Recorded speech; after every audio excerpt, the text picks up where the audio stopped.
तेरो नाम तेरा मेरा तेरा मेरा।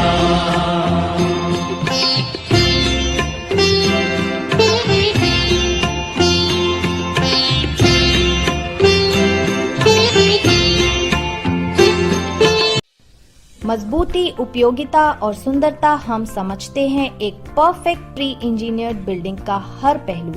देश के लीडिंग प्री इंजीनियर्ड बिल्डिंग निर्माताओं में से एक लोटस हाईटेक इंडस्ट्रीज सभी आधुनिक सुविधाओं के साथ राजस्थान के उदयपुर शहर में स्थित है, जहां ग्राहकों को एक ही छत के नीचे प्री फैब बिल्डिंग की डिजाइन से डिलीवरी तक की सभी सेवाएं प्रदान की जाती हैं।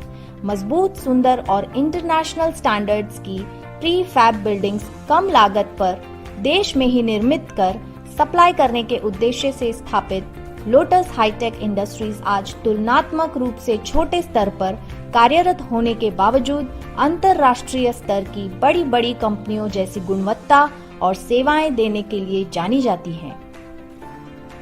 लोटस हाईटेक देश विदेश में अपने अमूल्य ग्राहकों के लिए pre engineered building, warehouse, factory building, cold storage building, multi level building, EOT crane system, gantry girders, mezzanine and storage system, pre fab house आदि उत्पाद एवं संबंधित परामर्श सेवाएं प्रदान कर रही हैं। 10 वर्षों से अधिक अनुभव के आधार पर अब तक हम विभिन्न इंडस्ट्रीज के लिए 100% ग्राहक संतुष्टि के साथ अनेकों प्रोजेक्ट पूरे कर चुके हैं। With excellent team, latest machinery equipment and best business practices accompanied with its brand reputation, Lotus High-Tech Industries is one-stop solution for your all pre-engineered building requirements. For more queries and information, kindly visit our website www.lotushightech.com. Thank you. माता तू ही पिता है, तू ही माता तू ही पिता है। जीवन की सार्थकता आध्यात्मिक ज्ञान के बिना अधूरी है और इसी आध्यात्मिक ज्ञान को लेकर आपके बीच आ रही हैं परम पूज्य वक्ता, परम पूज्य साध्वी हेमलता जी। नमस्कार, मैं हूं श्रीपद राय और आप देख रहे हैं डीडी समाचार। आध्यात्मिक ज्ञान का रसपान करने से पहले जान लेते हैं दीदी के जीवन से जुड़ी कुछ खास बातें। आपका जन्म 5 अप्रैल 1979 को बजरंगपुर उड़ाना के शर्मा परिवार में हुआ था। आपके जीवन में यह समय सबसे महत्वपूर्ण रहा जब आप सन 1990 में अखंड परमधाम सप्त सरोवर हरिद्वार के महामंडलेश्वर स्वामी श्री परमानंद गिरी जी की पावन नगर उज्जैन में आपकी दीक्षा की शुरुआत हुई और अब शिष्य बने। बताने को तो बहुत कुछ है जिसे शब्दों में बयान नहीं किया जा सकता। चलिए सुनते हैं दीदी के मुखार बिंदु से अमृतवाणी के वो बोल जो जीवन के भवसागर को पार लगाने वाला है। चरितं रघुनाथस्य शतकोटि प्रविस्तरम् एकमक्षरं पूसां महापातकनाशनम्। आइए भगवान श्री राम के दिव्य चरित्रों का हम गुणगान करें। भगवान मर्यादा पुरुषोत्तम श्री राम का चरित्र, भगवान रघुनाथ जी का जो चरित्र है वह बड़ा अनूठा और दिव्य है। राम रक्षा स्तोत्र कहता है, चरितम रघुनाथस्य शतकोटि प्रविस्तरम एकमक्षरम पूसां महापातकनाशनम्।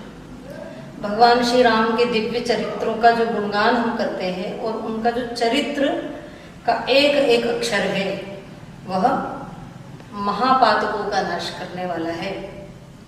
आइए भगवान मर्यादा पुरुषोत्तम श्री राम के नाम का दिव्य संदेश अनमोल वचन के माध्यम से संपूर्ण राष्ट्र ही नहीं अपितु संपूर्ण विश्व को चारित्रिक निर्माण करने की एक दिशा है।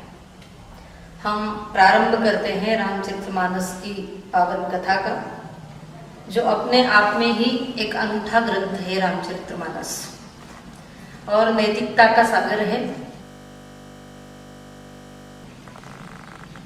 वैसे तो बहुत सारे ग्रंथ लिखे हुए हैं, सब ने अलग अलग अपनी अपनी मति बुद्धि के अनुसार लिखे हैं, लेकिन रामचरितमानस जो है वह एक अनूठा और दिव्य ग्रंथ है, अविस्मरणीय है।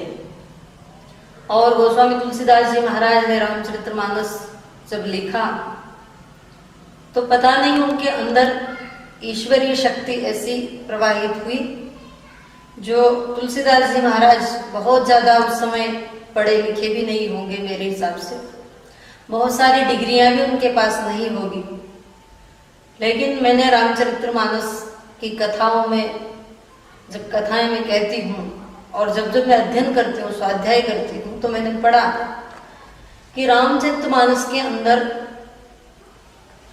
72 प्रकार की भाषाओं का समन्वय है। उनको हम बोली भी कह सकते हैं, भाषा भी कह सकते हैं। कुछ भाषाएं, कुछ बोलियां हैं जो क्षेत्रीय होती है। अब तुलसीदास जी महाराज इतनी बोलियों को, इतनी भाषाओं को कहाँ से सीख लिए? इंग्लिश भी है उसमें, फारसी भी है उसमें, उर्दू भी है। तो ये एक ईश्वरीय शक्ति के कारण ही संभव हो सका। आइए भगवान श्री राम जन जन की भावना का केंद्र क्यों बने, इस पर हम थोड़ा विचार करते हैं। अगर आप भी चाहते हैं कि हम भी संसार में आकर एक अद्भुत आदर्श का केंद्र बन करके सदियों तक सनातन धर्म के संवाहक बनकर लोगों के दिलों पर हम राज करें, शासन करें, तो उसके लिए आपको पहली सीढ़ी चढ़नी पड़ेगी जो बड़ी कसौटी की है। और वो सीढ़ी क्या है? जो वर्तमान में व्यक्ति नहीं कर पा रहा है, सब कुछ कर लेता है, लेकिन वो जो पहली सीढ़ी है जो हमको रामचरितमानस बताती है, उस सीढ़ी पर हम नहीं पहुंच पा रहे हैं। हम सनातनियों का धीरे धीरे धीरे धीरे करके पतन जो होने लगा है, उसका एक ही कारण है, हम उस कसौटी पर खरे नहीं उतर पा रहे हैं। और वो कसौटी कौन सी है? वो सबके लिए बहुत कठिन है आज के इस वर्तमान युग में। वो कसौटी है चरित्र निर्माण, और वो ही नहीं कर पा रहे हैं। चरित्र निर्माण जब तक हम नहीं करेंगे, तब तक हमारा कोई भी अस्तित्व नहीं होगा। भगवान श्री राम संपूर्ण विश्व में जन जन की आस्था के केंद्र बने, उसके पीछे एक ही कारण था कि सबसे पहले जो सीढ़ी है वह भगवान श्री राम ने मर्यादा की सीढ़ी और चरित्र निर्माण की सीढ़ी पर भगवान श्री राम ने कदम रखा और आगे बढ़े। ये आप समझ लीजिए कि पहली कक्षा का अ अनार जब हम लिखना सीखते हैं, वो पहली सीढ़ी है जब हम अनार का लिखना सीखते हैं। तो हम वहां तक कैसे पहुंचेंगे जब हम पहली सीढ़ी पर नहीं पहुंच पा रहे हैं? तो हमें चरित्र निर्माण की आवश्यकता है। भगवान श्री राम की कथा हमको कहती है कि हमको चरित्र निर्माण करना चाहिए, जहां से आदर्शों का जन्म होता है। चरित्र से आदर्शों का जन्म होता है। आदर्शवान व्यक्ति ही संसार में कुछ कर पाता है, अस्तित्व बना पाता है। आइए, भगवान श्री राम भी हमारे जैसे, आपके हम जैसे ही थे। मनुष्य योनि में भगवान श्री राम आए, मनुष्य बन करके आए। साधारण भगवान श्री राम कोई ऐसी शक्ति लेकर नहीं आए थे, मनुष्य बनकर ही आए थे। शक्ति भी मनुष्य की थी उनके अंदर, लेकिन उनका एक आत्मविश्वास, उनका चरित्र निर्माण, उनके अंदर का जो ओज, उनके अंदर का जो ज्ञान, जो भावना, वो भगवान श्री राम को श्री राम मर्यादा पुरुषोत्तम राजा राम बनाती है। तो आज वर्तमान समय में हमें रामायण की कितनी आवश्यकता है। रामचरितमानस एक मैं संदेश आपको दे रही हूं इस अनमोल वचन से। रामचरितमानस किसको सुनना चाहिए, किसको पढ़ना चाहिए?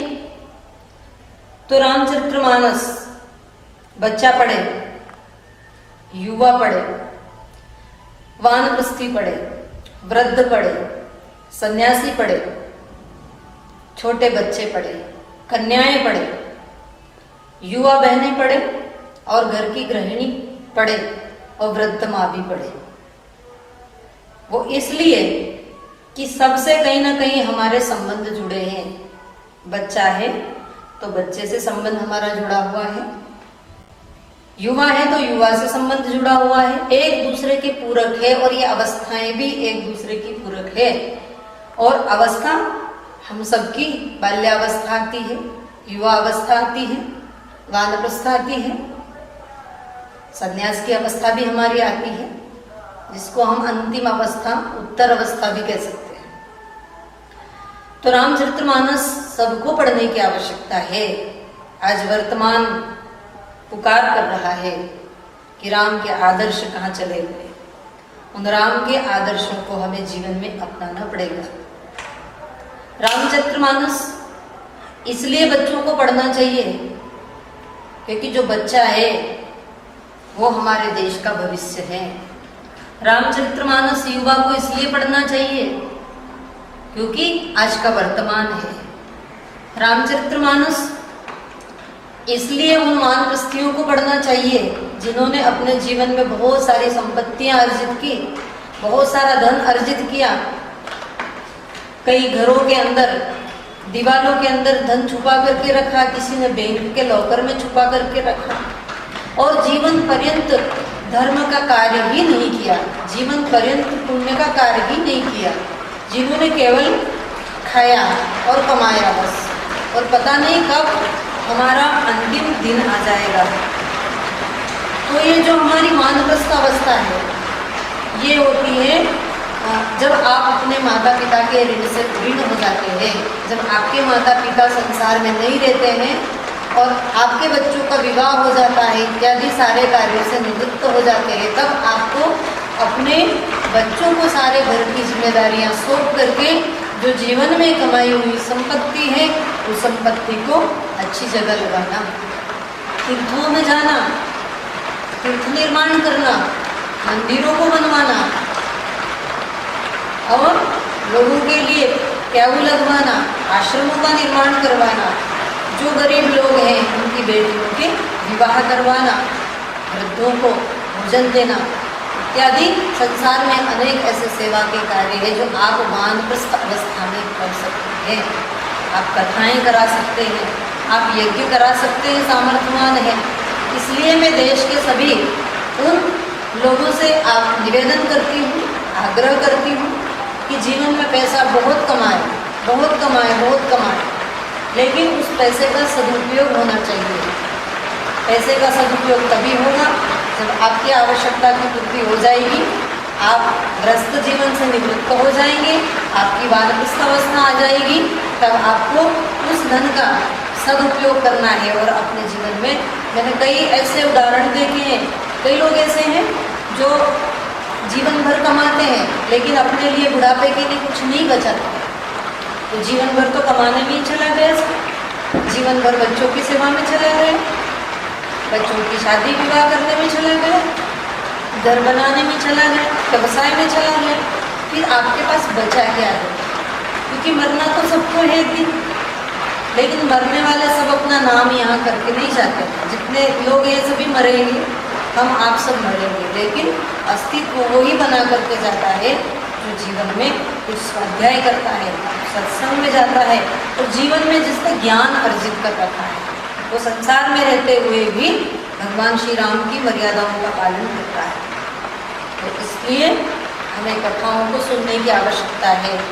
और आगे भी मैं आप लोगों से बात करूंगी इस विषय में कि कथा क्यों किसको सुनना चाहिए। हाँ, देश के युवाओं को भी इसलिए कथा सुननी चाहिए, ये विषय अभी आगे हो रहा है। क्यों सुनना चाहिए युवाओं को कथा, बच्चों को क्यों सुनना चाहिए? आइए रामचरितमानस की हम कथा प्रारंभ करने जा रहे हैं। आज का ये मेरा पहला भाग होगा। तो सबसे पहले रामचरितमानस प्रारंभ हुई, तुलसीदास जी महाराज रामचरितमानस लिखते हैं। रामचरितमानस नाम, इसका नामकरण किया श्री गणेशाय नमः श्री जानकी वल्लभो विषय। सर्वप्रथम आइए मैं रामकथा प्रारंभ करती हूँ। उसके पहले मुझे जो सबसे अच्छी रामायण जी की चौपाई लगती है रामचरितमानस की, वो चौपाई में आपके सामने थोड़ी सी धुन गुनगुनाती हूँ, आपको भी बहुत अच्छी लगेगी। मंगल भवन अमंगल हारी, द्रवहु सो दशरथ आजिर बिहारी। मंगल भवन अमंगल हारी, द्रवहु सो दशरथ आजिर बिहारी। रामचरितमानस में यह चौपाई 2 बार आई है। तो एक बार भगवान श्री राम की जन्मोत्सव के समय भगवान श्री राम मंगल को करने वाले हैं और अमंगल को हरने वाले हैं, और जहाँ जहाँ भगवान श्री राम की कथा होती है वहाँ से अनिष्ट अमंगल चला जाता है और सर्वत्र मंगल ही मंगल हो जाता है। और एक चौपाई और है मंगल भवन वाली, वो भी मैं आपको सुनाती हूँ। मंगल भवन अमंगल हारी, उमा सहित जही जपत पुरारी। मंगल भवन अमंगल हारी, उमा सहित जही जपत पुरारी। उमा सहित जही जपत पुरारी।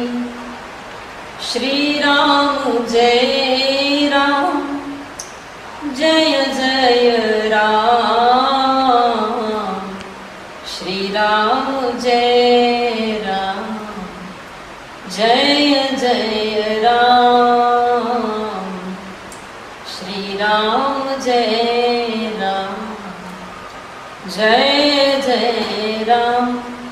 तो मेरे भाई बहन, रामचरितमानस की ये 2 चौपाइयाँ मुझे बहुत प्रिय है, क्योंकि एक चौपाई इसलिए प्रिय है कि भगवान श्री राम के जन्मोत्सव के समय की है, और एक इसलिए कि जो रामचरितमानस की जननी है वो जननी माँ भगवती जगदम्बा है। और भगवान शिव स्वयं जब कथा सुनाते हैं माँ को तो कहते हैं मंगल भवन अमंगल हारी, उमा सहित जय जपत पुरारी। माँ भगवती के साथ में भगवान शिव कथा सुनाना प्रारंभ करते हैं रामचरितमानस की कथा, इसलिए भी यह कथा और ये चौपाई मुझे बहुत प्रिय है। तो रामचरितमानस में सर्वप्रथम, चाहे रामचरितमानस की कथा हो, श्रीमद् भागवत की कथा हो, या अपने घर में कहीं हम मंगल उत्सव मंगल कार्य करते हैं तो उस समय भी हम मंगलाचरण अवश्य करते हैं। तो आज प्रारंभ है कथा का, इसलिए मंगलाचरण। अब मंगलाचरण इसलिए कि व्यवस्था के लिए भगवान ने बहुत सारे देवी देवता बनाए, जिनको हमने कितनी संख्या दी है, 33 करोड़। शास्त्र कहता है 33 करोड़ देवी देवता है, और उन सबकी अलग अलग व्यवस्थाएं हैं।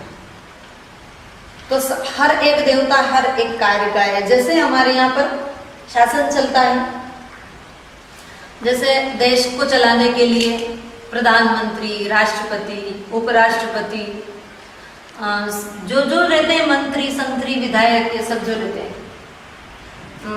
वैसे ही व्यवस्थाएं सबकी अलग अलग विभाग के अलग अलग मंत्री होते हैं, वैसे ही अलग अलग कार्य के अलग अलग देवता हैं। तो उन देवी देवताओं के लिए कहीं वो विघ्न नहीं कर दे, क्योंकि वो भी राम कथा सुनना चाहते हैं ना, भगवान की कथा, तो कहीं विघ्न नहीं कर दे, इसलिए उनको मनाना आवश्यक है। तो जब हम मंगल कार्य करते हैं तो सर्वप्रथम गणेश जी का आह्वान करते हैं। और हमारे यहाँ तो भैया अवंतिका नगरी उज्जैन के लोग हैं, इसलिए विश्व प्रसिद्ध महाकाल बाबा ज्योतिर्लिंग तो इसलिए महाकाल बाबा के क्षेत्र में रहते हैं और महाकाल की नगरी में ही चिंतामण गणेश जी है। ऐसा बताया जाता है कि भगवान श्री राम के हाथ की स्थापना गणेश जी महाराज की है। तो जब जब भी हम लोग कोई मंगल कार्य करते हैं तो उस मंगल कार्य को करने से पूर्व हम गणेश जी का आह्वान करते हैं। तो यहाँ पर तुलसीदास जी महाराज रामचरितमानस की कथा लिखने के लिए जा रहे हैं और आप हम भी कथा कह सुन रहे हैं, इसलिए गणेश जी महाराज का आह्वान प्रारंभ किया। तो ऐसे सर्वप्रथम बालकांड में उन्होंने 7 श्लोक लिखे। तो पहला श्लोक लिखा, गणेश जी और मां सरस्वती को प्रणाम किया, क्योंकि गणेश जी महाराज बुद्धि के देवता हैं और मां सरस्वती वीणा पाणी, क्योंकि सरस्वती के बिना तो कोई कार्य संभव नहीं है। तो मां सरस्वती आए और आकर के मेरे कंठ में विराजमान हो और हमें आशीर्वाद प्रदान करें। दूसरा श्लोक, भगवान शंकर और मां पार्वती को गुरु के रूप में समझ करके, भगवान शंकर गुरु के समान है, शिव आज भी गुरु है जगत के लिए, शिव सबके लिए गुरु है। तू ही माता तू ही पिता है, तू ही माता तू ही पिता है, तू ही माता तू ही पिता है, तू ही माता तू ही पिता है, तू ही तो है राधा का श्याम,